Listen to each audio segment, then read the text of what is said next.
Seterusnya, kita berlintas langsung ke Kelantan dengan fokus mengenai trend pembelian emas dan situasi bekalan platelet di negeri tersebut. Terus saja bersama Aina Najiha Aizu untuk perinciannya.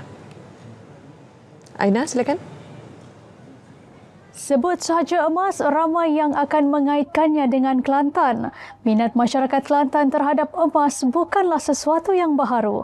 Malah amalan menyimpan dan melabur emas telah lama sebati dalam kehidupan masyarakat di negeri ini. Dalam keadaan ekonomi yang tidak menentu, emas terus menjadi pilihan kerana nilainya yang lebih stabil serta berpotensi memberi pulangan pada masa hadapan. Ikuti laporan wartawan Arissa Natasha Ahmad Suhairi. Industri emas sememangnya cukup sinonim dengan masyarakat Kelantan dan menjadi antara tarikan utama kepada pelanggan dari dalam serta luar negeri. Selain reka bentuk yang unik dan menarik, emas juga menjadi pilihan ramai kerana dilihat sebagai aset simpanan yang mampu mengekalkan nilainya dalam jangka masa panjang. Permintaan terhadap emas masih kekal tinggi meskipun harga pasaran sentiasa berubah. Sebagai aset juga. Orang Kelantan ni dia akan berjimat cara yang lebih bijak, lebih memfikir untuk masa hadapan sebab nilai emas ni kalau lama ke mahal. Dia bukan kalau lama ke murah, 2 tahun ke atas tu kita akan dapat dah rasa nilai emas yang bertambah. Harga emas di Kelantan juga dilihat lebih kompetitif berbanding negeri lain disebabkan persaingan antara peniaga serta kos operasi yang lebih rendah. Ramai menabung semata-mata untuk membeli emas selain menjadikannya sebagai hadiah atau penghargaan buat diri sendiri. Betul. Emas bukan sekadar perhiasan semata-mata, dia boleh jadi reward diri seorang kita sebagai seorang wanita, reward dan juga invest untuk masa depan. Sebab kita tahu, semua orang tahu, emas ni tak pernah koh murah, sentiasa koh mahal.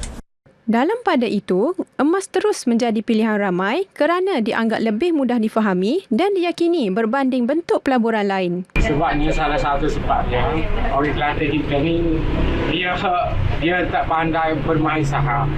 Jadi dia fikir saham paling berkesan di Kelantan ni memang mahal. Sebab emas ni dia memang sinonim sangat dengan rakyat Kelantan kita. Rakyat Kelantan kita ni cara dia menyepir duit ataupun beranda duit adalah dengan cara. Majoriti orang Kelantan kita ni kebanyakannya berniaga sendiri.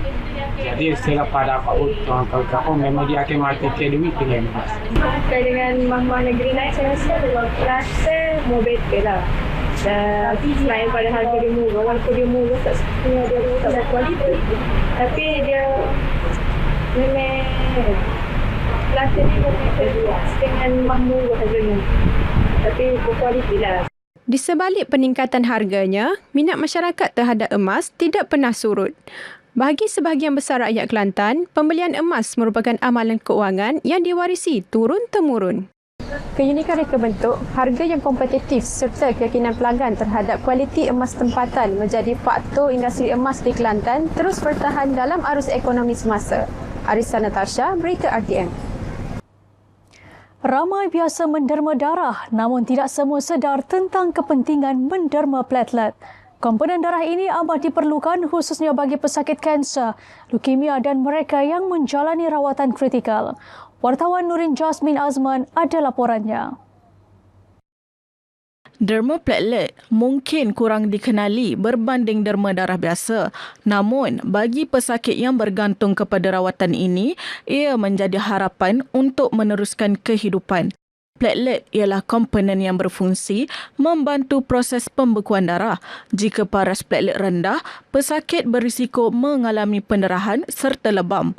Berbeza dengan derma darah biasa, proses derma platelet menggunakan mesin khas yang mengasingkan komponen tersebut sebelum darah selebihnya dipulangkan semula ke tubuh penderma. Kalau slogan yang biasa kita dengar, derma darah selamatkan 3 nyawa kan. 3 nyawa maksudnya sebab darah yang kita dermakan tu akan dibahagi jadi 3. 1 darah merah, 1 platelet dan 1 plasma. Sebab itu kita menyelamatkan 3 nyawa. Cumanya untuk khusus pendermaan platelet, dia akan khusus derma platelet sajalah. So 1 nyawa akan diselamatkan. Disebabkan jangka hayat platelet yang pendek, bekalanya perlu sentiasa mencukupi bagi menampung keperluan rawatan. platelet amat diperlukan khususnya bagi pesakit kanser darah, pesakit kritikal serta mangsa kemalangan yang mengalami kehilangan darah yang banyak.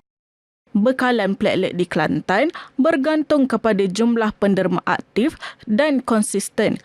Peningkatan jumlah penderma akan membantu menampung keperluan di hospital-hospital seluruh negeri termasuk Tanah Merah dan Kuala Krai serta hospital swasta. Walaupun masih berada pada tahap stabil, usaha menambah jumlah penderma tetap diperlukan. Di Kelantan, hanya sekitar 30 orang penderma platelet yang aktif setakat ini. Saya menderma ni atas kesedaran betapa ramainya pesakit yang memerlukan darah, iaitu demand yang tinggi, akan tetapi penderma itu supply yang sangat sedikit. Dan bagi saya menderma darah ni dikira selamat akhirat lah, insya-Allah. Penderma aktif sejak tahun 2010 itu mula menjalani derma platelet selepas dikenal pasti sesuai oleh unit transfusi darah. Kesedaran untuk terus menderma datang daripada keprihatinan terhadap keperluan tinggi bekalan darah dan platelet. Walaupun platelet antara komponen kecil dalam darah, ia memainkan peranan penting dalam menyelamatkan nyawa setiap kali berlaku pendarahan. Tanpa platelet, luka kecil sekalipun boleh menjadi berbahaya. Nurin Jasmine, Berita RTM. Setakat ini sahaja perkembangan dari Kelantan. Kembali ke Angkasa Puri Kota Media untuk perkembangan lain berita wilayah. Baik, terima kasih Aina.